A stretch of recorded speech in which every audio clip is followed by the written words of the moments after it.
Бүгін жұмға 5 март эфирда Соба телевидениесі. Отна информацион программасы студиясында сізні мен Раиля Ғалявина сәлемлейм. Хайырлы кеш, еңілік мөһим темаларға біздің ол хабар. Янгын шығуны кисәтүші жойланма бәле қазаны бұлдырмауының ең нәтижелі шарасы. Оны өз үйлеріне қойушылар софы орта. Татар, урыс, утмурт дуслығы. Халықлар бірдәмлігінің оңай мисалы Иштуған урта мәктәбінде. Йылалар ғұрып-ғадәтләр соғында яшнәп тұрышы үлкеннәрібіз болу келер күнге ышаныш уята. Хәзер барсы турында тулырак Татарстанда тұрак йортларга янгын турында хәбәр иткән автоном җиһазлар урнаштыруга президентыбыз программасы буенча 5 ел элек старт бирелде. Янгын чыгуны кисәтүче җайланма бәлә казаны булдырмауның иң нәтиҗәле чарасы икәнен аңлап, гражданнар үзләре дә әлеге приборны сатып ала. Тулырак Диләрә Җаббарова хәбәрендә. Төбәгебездә янгыннарны кисәтү максатында халык арасында аңлату эшләре даими алып барыла. Олан елга авылында яшәүче Халиуллиннар гаиләсенә дә янгын күзәтчелеге башлыгы әлеге җайланма аны урнаштыру хакында бик җентекләп аңлатты. Менә безнең анализлар, статистикалардан караганда инде шушы автономный пожарный извещатель дип әйтәбез. Чыккан янгыннарда кешеләрнең гомерен саклау буенча бик эффективный итеп үзен күрсәтте инде. Менә безнең республика буенча алганда шушы 6 ел эчендә генә 62 кешенең гомере сакланып калды. Менә бу елга чыккач инде 5 янгын чырагында шулай 5 кешенең гомере сакланып калды инде. Булар битен янгынны сүндермей, булар кешене кисәтә, каядыр төзексезлек турында инде, каядыр бер чыбык киеп ятамы, газда тигеп пешергәндә берәрсе киеп ятамы, яна башлаганмы дип әйтик. Шуның турында хәбәр итә. Һәр янгын төтеннән башлана. Янып китү ут кабының башлангыч чорында төтен искә күтәрелә һәм түшәм янында җыела, аннан соң аска төшә. Шунлыктан Рәсим Халиуллинда янгын чыгу турында кисәтүче җайланманы түшәмгә урнаштыру нәтиҗәле дип саный. Мин бу кисәтү приборын телевизорлардан күреп, үзебез куерга сатып алып куерга булдык инде. Һәм бик яхшы прибор тавышы чыгара, әйбәт. Анжелен да уята иде. Без туганнарга да, күршеләргә дә киңәш итәргә булдык. Янгынга каршы җайланмаларны урнаштыру нәтиҗәсендә ут башлангыч чорында ук йөгәнләнеп, йортны, мал-мөлкәтне саклап калу очраклары да шактый. Мәсәлән, февраль аенда Югары Ыслан районында бер гаилә исән-сау калды ди янгын күзәтчелеге башлыгы. Безнең районга килгәндә, менә без җыеннарда йөрибез бит инде. Җыеннарда сөйләгәндә дә кешеләрнең килеп әйткән чаклары булды. Менә теге вакытта әйттегез. Рәхмәт яусын дип инде, рәхмәтләр әйтеп, теге вакытта әйттегез. Шуңа ишетеп куйдык. Тоже менә кемнеңдер чыбыгы көя башлаган иде, тоже вакытында күреп инде, сүндереп калалар. Кемнеңдер эшкә чыгып китә, балалар җыклап калган була. Газда әйбер теге җылтыра куелган ризык көйеп яна башлый дагын. Шул төтенгә чыккан төтенне сизеп инде, кычкырып, балалар уянып инде, әти-әниләренә хәбәр итәләр инде. Тавыш бирү җайланмасының бәясе нибары 300 сум тирәсе. Халкыбызның карактан кала, уттан калмый дигән әйтемен искә төшерсәк, бу бик кечкенә сумма, кеше гомере исә алтыннан да кыйммәт. Авыл җирендәге мәктәп үзенә бер дөнья булып яши. Мәктәбе булган авыл бәхетле. Уку эшчәнлеге белән бергә тормышка әзерлек, гореф-гадәтләрне өйрәнү дә мәктәптән башлана. Иштуган урта мәктәбенә килсәк, монда күбесе татар, рус, утмурт телләрендә көндәлек иркен аралаша. Чит телләрдә өйрәнәләр. Халыклар бердәмлегенең иң матур мисалы белән телевизор караучыларны Гөлшат Галиәкбәрова таныштыра.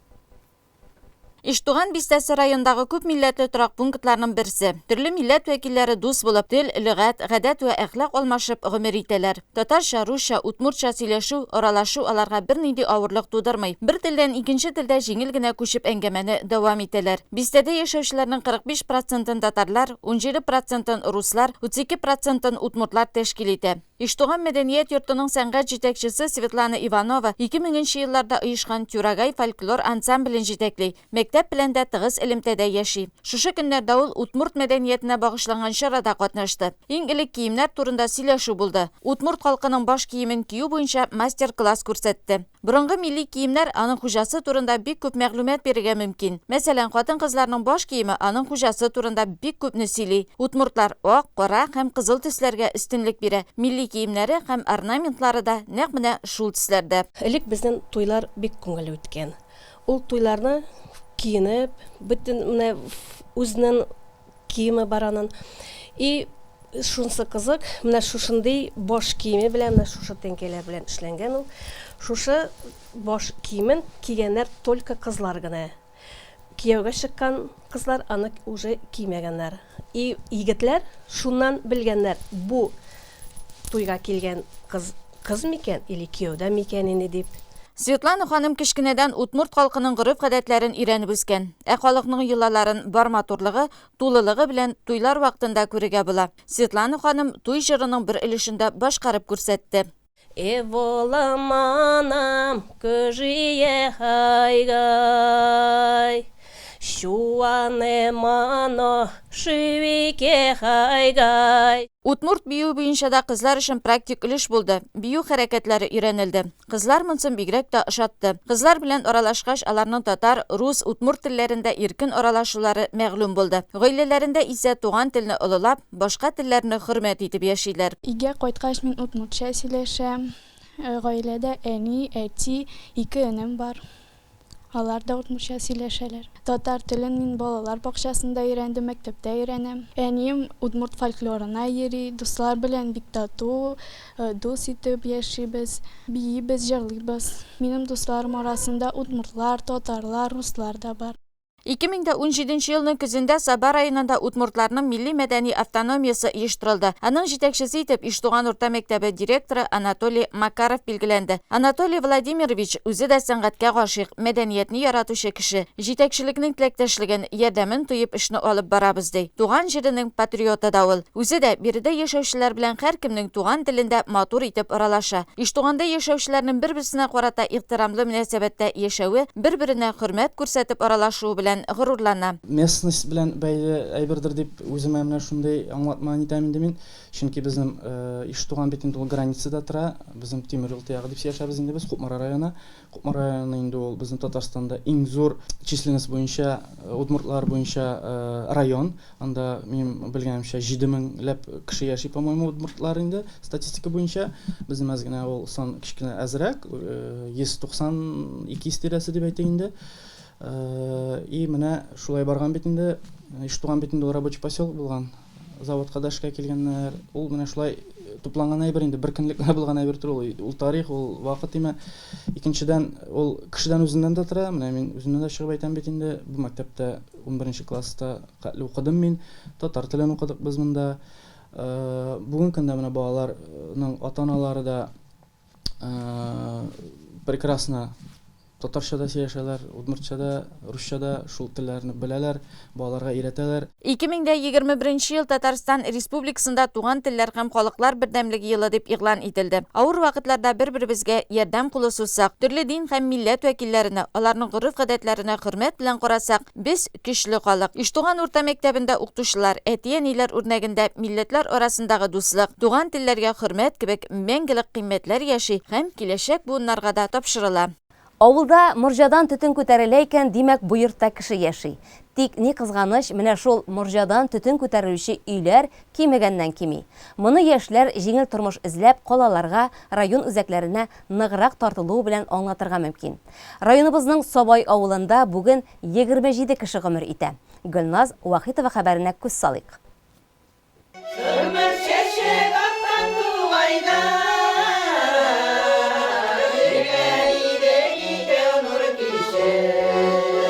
Авыл клубы өлкәннәр очрашып сөйләшә торган бердән-бер урын. Биредә барлыгы 27 кеше гомер кичерә. Күбесе 70 яшьтән узган өлкәннәр. Бер укучы бала, 3 студент бар. Кибет, мәктәп, ФАПның ишекләре күптән ябык. Атнага 2 тапкыр җыелабыз. Инде без әбиләр белән репетицияләр ясыйбыз инде алар белән. Концертларга әзерләнгәндә, менә үзекләр өйрәнәбез бит инде. Төрле бәйләү, шигү әйберләре әпкиләләр инде алар. Менә күптән түгел генә шиккән сөлгән күңелем кызгысы дигән кичә үткәреп алдык. Бик матур итеп Диләфрүз апа үзенең шиккән сөлгеләрен, киезләрен алып төшкән инде. Менә шулай итеп әбиләр барсы дагын шел бәйләп, носки бәйләп, барсы дагын гомерләрен уздырган кешеләр инде. Тарихка күз салсак, авыл 1810 елларда оеша, колхозлар гөрләп эшләгән чорда 135тән артык хуҗалык булган. Һәр йортта диярлек 5, хәтта 10 бала үсә. Төрле елларда сыер, ат, дуңгыз фермалары эшли. Күпләп каз, тавык чебеш үрчетәләр. Мәдәния Әхмәтшина шушы авылда туып үсә дә гомеренең 25 елы Үзбәкстанда үтә. Картлыгын ул үз авылында каршы ала. Фельдшер-акушерлык пункты кибетнең булмавына да өлкәннәр күнегеп бара сыман. Кибет юк, отнасына bir mertebe Sırida gününü Şerşembe gününü Aftalavka kile. Aftalavka kilgenini mine Daniye şu kılıpını açıp tıra şuşunda Aftalavka kilgençi biz şuşunda kirip jılınıp tıravız. Şundan bütün produktımızını barın olabız, yuğun zakaz veremiz. Mine biz ikinci düşkende bizge şunday nerseler alıp düşüğüz eli deyip. Onları Şinbe gününü, otlanın songu gününde ipi düşeyindi. Şundan ipi alabız. Дания Хакимова авылда почтальон хезмәтендә башкара. Әби-бабайлар гәзит, журналларга күпләп язылалар, китап укырга яраталар. Гөлирә Миннахуҗина мәсәлән 10га якын басма матбугат ала. Җәй көнендә исә авылдашлар бердәм табигать кочагына агыла. Бу эшләр башында Гөлниса Дәүлиева. Яз көне тотынабыз кайын суыннан, көз көне балан җыеп туктыйбыз менә. Сиси суыклар җиткәнче. Анда җыябыз инде. Төрле үләннәр, мәтрүшкәсе дә калмый, шиповнига да калмый, аннар Иван шәйләр дә, Иван шәйе, ул җиләкләрен әйткән дә юк, урман буйларына велосипедтән менәбез. Мәҗидова Миңненур белән Газижан Галихуҗин бер туганнар. Берсе гармунда уйный, икенчесе өздереп җырлый. Туганың белән бергә картаюны үзләре зур бәхет ди. Ә менә авылның үткәнен бик сагынып искә алалар. Сагынабыз инде, ничек сагынмыйсың? Барыбер хәзерге белән элеккеге бер түгел, аларны гел кабатлап сөйләшеп торабыз инде. Сагындыра. Киләчәге бар дип уйлыйсызмы сабайның белән? Ничек күз алдына китерәсез? Нәрсә дип әйтергә микән? Киләчәген күрергә бик тырышабыз да, белмим инде. Булмастыр. Балалар китеп бетте бит инде, балалар юк хәзер. Үзебез менә шул фирмада эшләп, интегеп ул вакытларда бөтенесе кул кеше белән бит инде атында җиттек, көтүгендә көттек, сыерында саудык, үгезендә симерттек, бузауда берсе дә калмады инде, бөтенесен эшләп. Менә шуңа күрә ул балалар эш булмаганлыктан балалар инде калырга теләкләре булса дагы монда кала алмадылар инде. Монда эш урыннары юк. Колхозда күпме эшләсәң дә пенсияләр әз. Бөтен авылга 3 сыер, 2 кәҗә бар. Шуның берсе Казаннан күчеп кайткан Бибинур Әхмәтҗанованыкы. Кайтасым килеп кайтты. Иптәшем кайтасы килмәгән, мин кайтканга гына кайтты инде. Клубта календардагы бөтен бәйрәмне билгеләп үтәргә тырышалар. Туган көннәре дә монда уза. Кичке уеннар, назалы, яшь буын онытып барган гореф-гадәт, миллилек монда әлдә саклана. 8 март көнне Бүләклин дип хатынны җиткәч быел март башы алдым кулап алкасы. 1000 тәңкә түләп. Вот мин әйтәм шәп бүләк. Bir куансын хатын дим, гел сүкмәсен картын. Мин аларга гел әйтеп торам инде, әле минем пенсиягә бик ерак. Шуңа күрә Ходай Тәгалә сезне минем белән бергә пенсиягә кадәр нык иттереп, сәламәт иттереп яшәтәсе килә дим инде. Менә шушылар булганда инде авыл яши инде Алла бирса, бергә оештырып, бергә гөрләтеп яшәргә иде инде. Ул кичкенә генә авыл булса дагы. Шәһәрне авыл яшәтә. Ял һәм бәйрәмнәрдә, җәй көннәрендә монда торырга кайтучылар да байтак. Авыл бит ул һәрбер баласын көтеп, сагынып яши.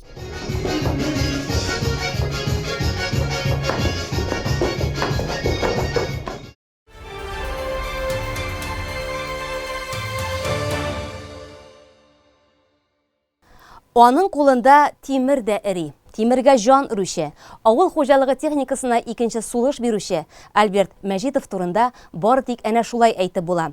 Оста бүгенге көндә үзенең станогы артында язгы чәчү эшләренә әзерлекне кайгырта.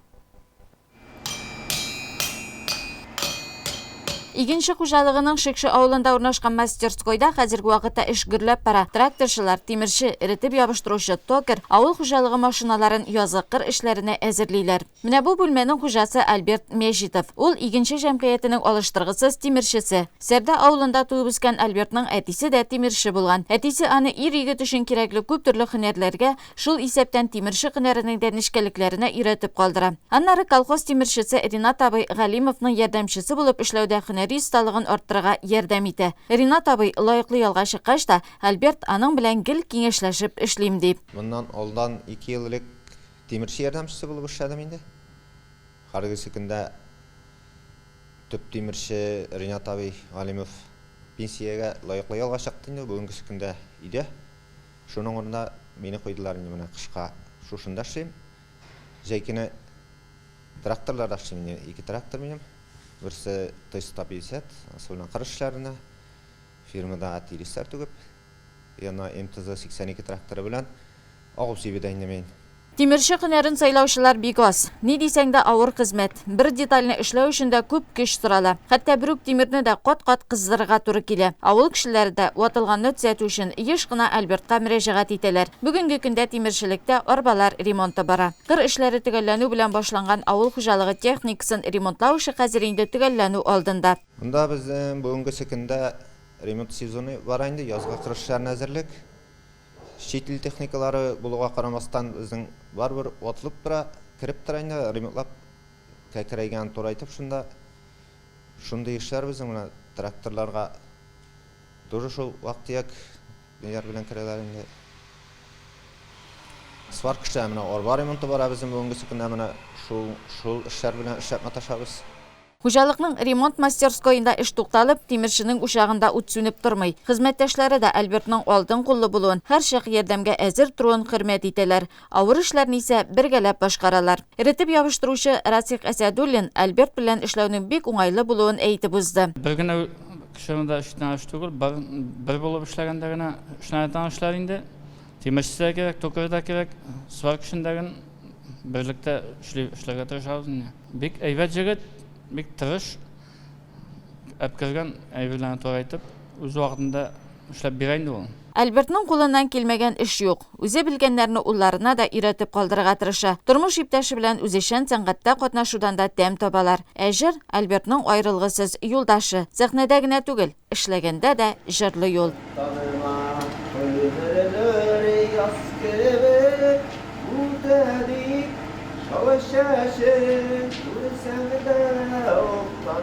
Язы кыр эшләре башлануга да озак калмый. Альберт инде ул вакытта тимерчелекне ябып тракторга утырачак һәм язы кыр эшләрендә катнашачак. Саба дулкыннары телерадиокомпаниясе иҗат төркеме Шытсу авылы сәхнәсен гөрләтеп кайтты. Без шушы авылның лаеклы улы Рафик Шарифуллинны искә алу кичәсендә катнаштык. Журналистлар остазларны барлый, аларның исемнәрен онытырга юл куймый. Үткен каләмле хәбәрче, үзенчәлекле, моңлы җырчы, оста гармунчы, тагын әллә никадәр талант иясе авылдашлары хәтерендә әле дә яши. Безнең иҗат коллективы әледән-әле авылларда радио тыңлаучыларыбыз һәм телевизор караучыларыбыз белән очрашулар оештыра. Шундый очрашуларның берсе Югары Шытсу авылында яшәгән авыл хәбәрчесе Рафик абый Шарифуллинны искә алу кичәсе булды.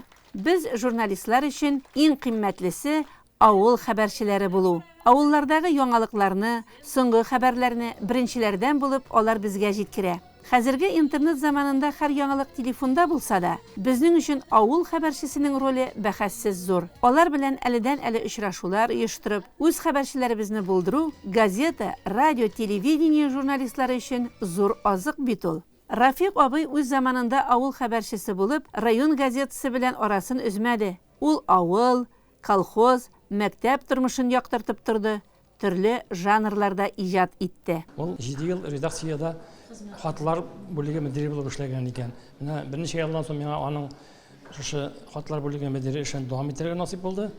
Ул газетага шигъри репортажлар яза иде менә, хезмәт кешеләре турында. Комбайнчылар, терлекчеләр, менә шулай шундый маның матлык дип чыга иде бу шигъри репортажлары. Менә аның шушы жанрда дәвам итүче безнең әле хәбәрчеләребез юк дия хәзерге көндә дә.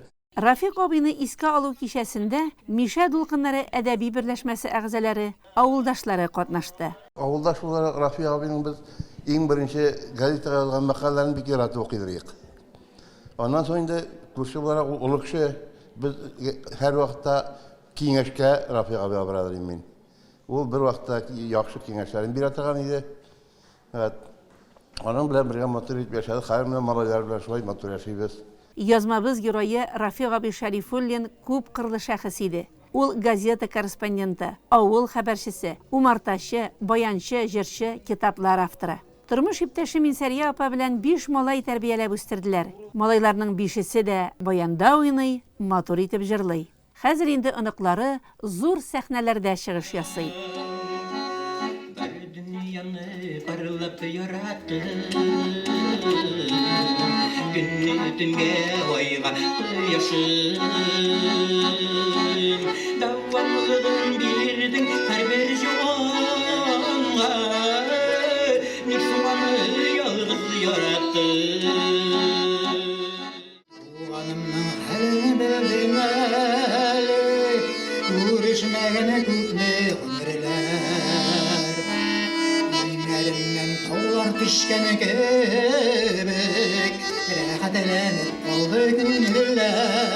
Саба дулкыннары телерадио компаниясы журналистларының төп максаты авыл хәбәрчесе дигән горур исемне яңадан кайтару.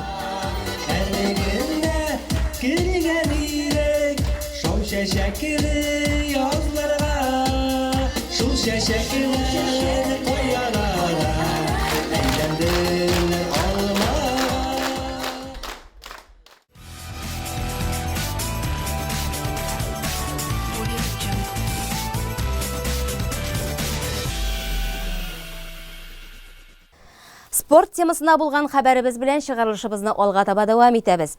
Эшлекле костюмнарны спорт киемнәренә алыштырып, урманчылар чоңгыда узышты. Хәтта министрлары да. Шушы көннәрдә Кукмара районының Лубян урман техника көллияте базасында урман чоңгы юлы 2021 исеме белән кышкы спартакиада булып узды. Чарага Татарстан Республикасының барлык урманчылыкларыннан 200ләп хезмәткәр килгән иде. Алдагы сюжет шул хакта. Кукмара районы Любян авылында үткәрелүче урманчыларның чаңгы 2021 спартакиадасы быел 11-нче тапкыр узды. Әлеге ярышлар Татарстанда урман хуҗалыгы төзелүгә 100 ел, туган телләр һәм милләтләр бердәмлеге елы уңаеннан оештырылган иде. Чаңгы ярышларында катнашырга республиканың 32 урман хуҗалыгыннан барысы 200 чаңгычы килде. Биредә ярышлар уздыру өчен чаңгы трассасы яхшы әзерләнгән. Узышка баручылар мәш килеп стартка әзерләнә. Сәхнәдә Кукмара районы үзешчәннәре җыр суза, ә урманчылар рәт-рәт тезелеп, үз урман хуҗалыкларында җитештерелгән продукцияны сатып алучыларга тәкъдим итә.